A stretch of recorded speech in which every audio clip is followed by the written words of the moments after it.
just going to hop into what we've been playing over the past week or so. We'll start off with Mario. What have you been playing? Ooh, didn't think it'd get to me first. Okay, well, I have been playing a new game. A new game that actually got released in early access last week. This game is, of course, called Remnants of the Rift.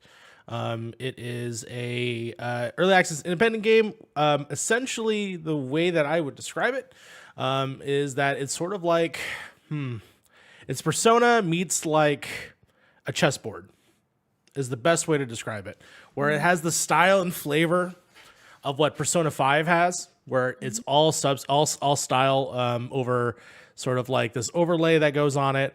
I'm actually going to see if I can get some footage up here so we can actually see it live so you can understand what I'm talking about. It's kind of cool. Just giving it a cool personally like look over. I know nothing of obviously this developer. I know that they've done some stuff in the past, but ultimately I just wanted to give this a shot. Really just kind of interested in terms of like they use the mechanics of this sort of board that they have going on here. So here, I'm trying to get it up in just a second. Up, the music just started randomly playing. Again, I'm doing this all via my computer while also trying to do live streams and do everything. It is scary. I feel like my computer is going to explode. Probably. It's probably going to explode. Your computer's got to be hot right now. How loud are your fans? I can't hear it right now because I have my headphones on, but luckily, I don't know. It looks so good. I don't know if you can see the game right now.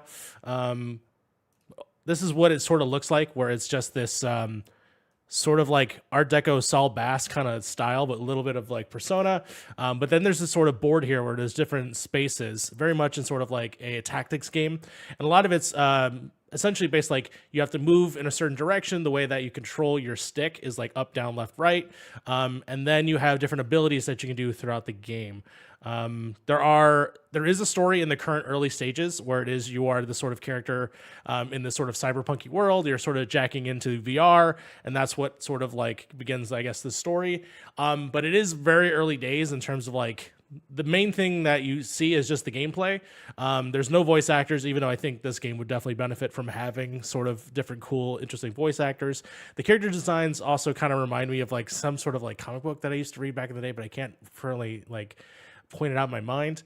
But overall, I'm having fun. I think that the character designs and the world is interesting. I'm just curious for this game to flesh out and expand more in a lot of ways, like how like for instance like Hades did early access, right? It was a game that was sort of dropped. There was, a roguelike. You could just go in and try to make through the levels. And then eventually they started adding in more characters, more story, more like different things. But yeah, I don't know. Remnants of the Rift is kind of been the thing that I've been messing around with. And I'm having fun.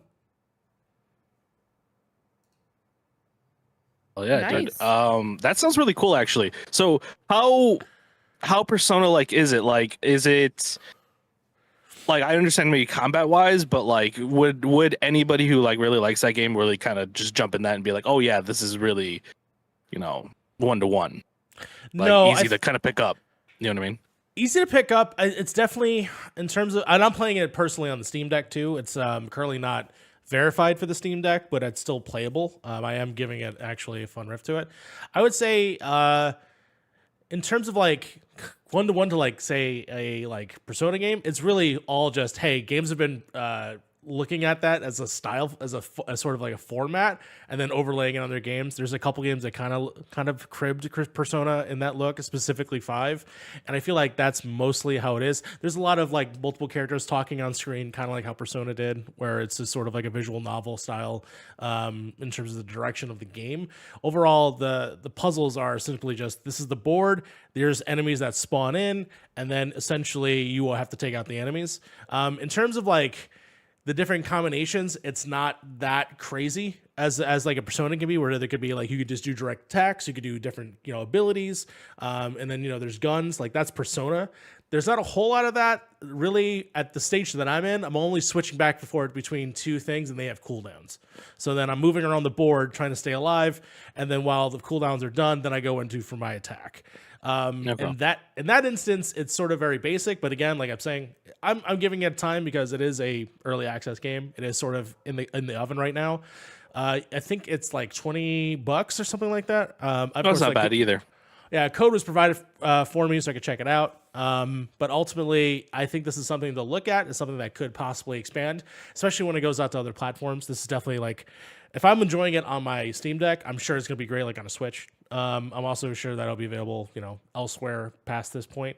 But yeah, it's fun to sort of like be early on and just test it out, see what it looks like now, and then how many years later when they eventually add maybe voice cast or they add different story beats and chapters and stuff like that as we go along. Right now the story just seems very basic of you are trying to get up in the world, and so you're doing these tasks to level up. So Okay. yeah, just a fun game to sort of like dabble with as I see it progress, and then I'll probably put it away for a minute, and then when it comes back with a big patch or something, then I'll probably check it out again. So this is like the first time I actually like really delve into like an early access game too. I'm not usually one that would go in and like check these things out as they are. Oh, sort of interesting. evolving. Yeah, I I've didn't think never. about that. Yeah, because you don't really jump. You don't really like. Because usually like buy it when it's complete, even when it Yeah. is early access. You'll like wait till it's over and then actually buy it. No, not on inherently. Like for instance, Multiverses was apparently an early access game, and they shut that shit down for a year, I guess. But I thought it was like a release or at least a beta at the very least. But in terms of like an early access game, no, I haven't. We'll see if that comes back. But in terms of this, yeah, it's sort of my first foray of like, hey, I'm going to give this a shot now, and then maybe early on or later on, it'll actually be something a little bit more. And so I'm curious to see how substantial it gets.